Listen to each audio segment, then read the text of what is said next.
तो नमस्ते, आदाब, सत श्री अकाल। कैसे हैं आप सब लोग? आई होप आप सब ठीक होंगे। एक बार फिर से हम आपके साथ जुड़े हैं प्रीव्यू शो लेकर on cricket chronicles with Chandresh, powered by mutual fund. सही है, मैं हूं वैशाली और मेरे साथ है चंद्रेश सर। कैसे हैं आप वैशाली जी? सब ठीक है?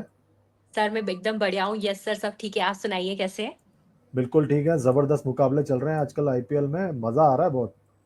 हाँ, आजकल कुछ कहा नहीं जा सकता। अगर 200 बनाए तो भी सेफ है कि नहीं, 150 बनाए तो भी सेफ है कि नहीं, या फिर 100 पे भी टीम ऑल आउट हो रही है, तो बहुत ही रोमांचक और अच्छा लग रहा है अगर बैट और बॉल दोनों के बीच में कॉन्टेस्ट हो तो। बिल्कुल बिल्कुल। और मतलब आज हम कौन से मुकाबले की बात करने वाले हैं? अभी जब थोड़े देर बाद जो मुकाबला होने वाला है वो किसके बीच में?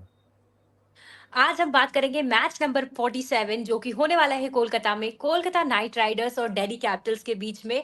और ये मुकाबले की अगर बात करें तो कोलकाता नाइट राइडर्स जिन्होंने अपने घर पर मात खाई है पंजाब किंग्स से एक बेहद ही रोमांचक चीज में, जहां पे जॉनी बेस्ट्रो और शशांक सिंह की वो पारी तो याद होगी ना आपको, और दिल्ली कैपिटल्स जो जीती है मुंबई इंडियंस से उन्हीं के घर में। तो उस मुकाबले की हम बात करने वाले हैं सर आज। बिल्कुल जबरदस्त होगा ये मुकाबला। और देखें कि सौरव गांगुली जो कोलकाता के सबसे चहीते इंसान है, वो आ रहे हैं अपने मैदान पर, जहां पर वो उन्होंने काफी क्रिकेट खेला है। और वहां पर जो है वो विपक्षी ड्रेसिंग रूम में बैठेंगे।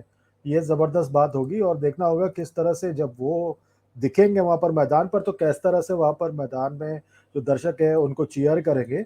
और कोलकाता की जहां तक बात है, उनके लिए मुश्किलें हैं, क्योंकि पिछले 3-4 मुकाबलों में वो 2 बार तो ऐसे ही हार गए, चेस को डिफेंड नहीं कर पाए 200 के ऊपर बनाने के बावजूद।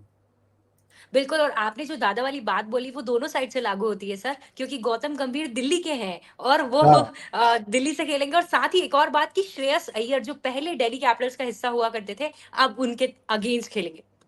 बिल्कुल। और ये भी देखना दिलचस्प होगा। तो इसलिए बहुत सारे बैटल विद बैटल है यहाँ पर, जबरदस्त होगा देखना।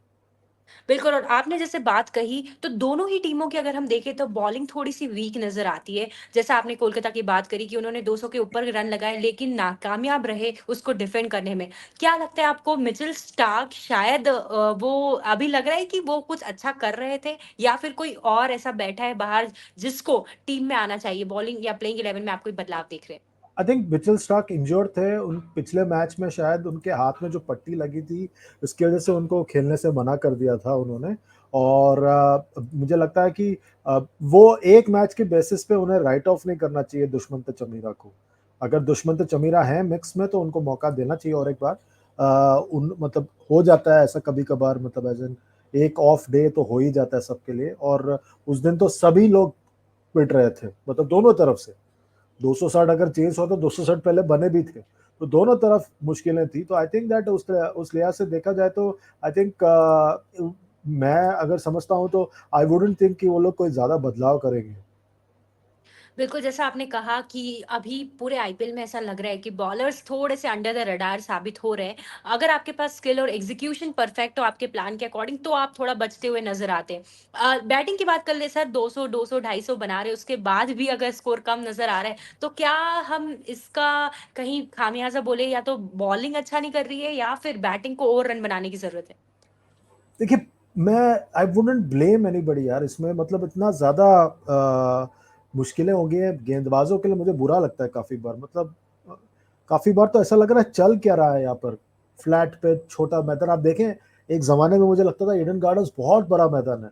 पर जैसे जैसे ये आईपीएल बढ़ते गया है, इतने 15-16 सालों में, मैं खुद 4 साल लगातार आईपीएल के दौरान वहां पर विजिट करता था, तो मुझे लगने लगा कि शायद ये मैदान जो है छोटा लगने लगा है मुझे। और हमारे इंडिया में जो लेगेसी मैदान है ना, वो सब छोटे हो गए हैं। और थोड़े मतलब आउटडेटेड हो गए कंपेयर टू से सम ऑफ द ऑस्ट्रेलियन ग्राउंड्स।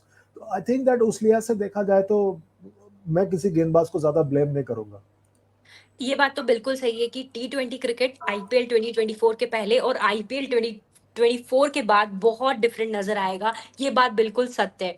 तो इसी के साथ बता दीजिए आपके players to watch out for Kolkata की तरफ कोलका से। कोलकाता की जहाँ तक बात करें, मैं हर्षित राणा को बड़े करीब से देखना चाहता हूँ, क्योंकि मुझे लगता है कि उन्होंने अच्छा प्रदर्शन किया अभी तक। फिल सॉल्ट हैं, वो नमक छिड़कते हैं विपक्षी टीम पर अपने बल्लेबाजी से और अपने कीपिंग के साथ। और तीसरे खिलाड़ी जिन पर मेरी नज़र है वो है सुनील नारायण। क्योंकि मुझे लगता है कि सुनील नारायण जो है वो जो गेंदबाजी भी कर रहे हैं और बल्लेबाजी भी कर रहे हैं। आई थिंक उनको सब देखकर खेल रही है। उनका एक सेकंड जन्म हुआ है, पुनर्जन्म हुआ है उनका इस टूर्नामेंट में। और आई थिंक इसका पूरा श्रेय शायद वहाँ पर गौतम गंभीर को जाता है। बिल्कुल, तो आगे बढ़ते हैं और बात कर लेते हैं दिल्ली कैपिटल्स की। फाइनली यूनिट ऐसा लग रहा है कि क्लिक कर रही है। हाँ, बोल सकते हैं बॉलिंग में थोड़ी-सी खामियाँ नज़र आ रही है, बट उन्होंने 2 टफ कॉल लिए, पृथ्वी शॉ को ड्रॉप किया, डेविड वार्नर को ड्रॉप किया और फाइनली उनके जो तुरुप के इक्के हैं, जैक फ्रेज़र मैककर, क्या लय में नज़र आ रहे हैं। क्या बोलना चाहेंगे सर आप इस बारे में? बिल्कुल, मैं तो पहले दिन से कह रहा था कि जैक फ्रेज़र मैकगर को खिलाना चाहिए और डेविड वार्नर को ड्रॉप करना चाहिए। मेरी बात उन्होंने आखिर में जाकर समझी ये बात। और पृथ्वी शॉ मुझे लगता है काफ़ी बार कि उनसे ठीक है, उनको और थोड़ी मौके दिए जाना चाहिए थे। ठीक है, अगर उनको ड्रॉप कर दिया तो अब जो है अभिषेक पोरेल की जगह पर मेरे हिसाब से वहाँ पर ऋषभ पंत को खुद को आना चाहिए, क्योंकि 20 ही ओवर है, उसमें आप कहाँ नंबर 3, नंबर 4 पे या 5 पे आ रहे हो। आप अपना take the bull by the horns. और एक्सीडेंट से पहले तो वो टी20 क्रिकेट में ओपन करना चाहते थे। तो मेरे हिसाब से जैक फ्रेजर मैकगर्क और ऋषभ पंत अगर साथ में ओपन करें तो जबरदस्त होगा। और वहां पर अभिषेक पोरेल ने पिछले मैच में अच्छा प्रदर्शन किया, पर आई थिंक वो बीच में आए तो ठीक है, फ्लोटर की तरह।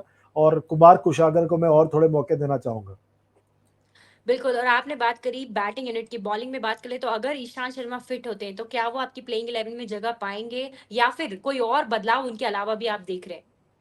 आई थिंक बदलाव की अभी जरूरत नहीं होगी, क्योंकि पिछले मुकाबले में युवा गेंदबाजों ने डट कर सामना किया उस चुनौती का। और लगभग मुंबई इंडियंस चेस कर रहे थे, पर रसिक सलामदार और बाकी गेंदबाजों ने ठीक गेंदबाजी की है। ईशांत शर्मा अगर फिट हो गए तो मैं फिर भी उनको अभी मौका नहीं दूंगा, क्योंकि आपको अभी मतलब आपका एक मोमेंटम बन गया है, एक टीम कॉम्बिनेशन बैठ गया है। I wouldn't make that change at all अभी। मेरे ख्याल से वो बदलाव की ज़रूरत नहीं है। मैं उम्मीद करता हूँ कि लिजार्ड विलियम्स को और एक मौका मिलेगा। तो आई थिंक ओवरऑल तो आई डोंट मैंने मुझे नहीं लगता उन्हें कोई बदलाव करना चाहिए। ठीक है, तो इसी के साथ बता दीजिए फिर players to watch out for. Player to watch out for Jake Fraser McGurk, हमेशा की तरह, क्योंकि मुझे लगता है कि वो बहुत ज़बरदस्त खिलाड़ी हैं। फिर दूसरे खिलाड़ी जिन पर मेरी नज़र है वो है कुलदीप यादव, क्योंकि वो ज़बरदस्त गेंदबाजी फॉर्म में लग रहे हैं, अच्छी बात है।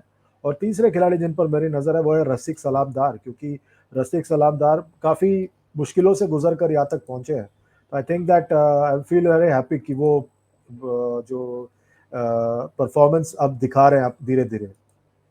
बिल्कुल, उन्होंने जो जिस हिसाब से गेंदबाजी करी थी पिछले मुकाबले में बहुत इम्प्रेसिव नज़र आए थे और अंडर प्रेशर भी अच्छा परफ़ॉर्म करके दिया था, मुंबई के बेहतरीन बल्लेबाज़ों को रोका था। तो इसी के साथ हम चलते हैं हमारे आखिरी सेगमेंट पे, यानी कि विन प्रेडिक्शन, कौन जीत रहा है इस मुकाबले को? मुझे लग रहा है कि दिल्ली जीत रहा है, क्योंकि दिल्ली के पास वो मोमेंटम है। कोलकाता कहीं न कहीं जो है वो मोमेंटम कहीं भूल गया है। और वो एक डर बैठ गया उसके उनके अंदर कि वो मतलब 250 बना रहे हैं, 200 के पार बना रहे हैं, विकेटें ले रहे हैं, फिर भी मैच हार रहे हैं। आई थिंक वो डर उनके घर पे उनके मन में बैठ गया कि वो अपने घर पे कोई भी टोटल डिफेंड नहीं कर पा रहे। तो अब देखिए, जब आज थोड़ी देर बाद टॉस होगा, श्रेयस अय्यर ज़रूर ये कोशिश करेंगे कि टॉस जीतकर पहले गेंदबाजी करें, क्योंकि मेरे ख्याल से उनको अपने गेंदबाजों पर से एतबार उठ चुका है। बिल्कुल, मैं भी ये टफ कॉल लेना चाहूँगी और दिल्ली की तरफ जाना चाहूँगी। मुझे भी लगता है कि दिल्ली कोलकाता को शायद मात देगी उन्हीं के घर पे और ऋषभ पंत स्पेशल फिर से एक बार हमें देखने को मिलेगा। तो आप लोगों को क्या लगता है वो भी कमेंट करके हमें ज़रूर बताइए। आपको क्या लगता है कौन जीतेगा इस मुकाबले को और कौन मारेगा बाजी? क्या हमें फिर से एक शतक या अर्धशतक किसी स्पेशल खिलाड़ी से देखने मिलेगा? Thank you so much everyone for watching and we will come back again with another previous show.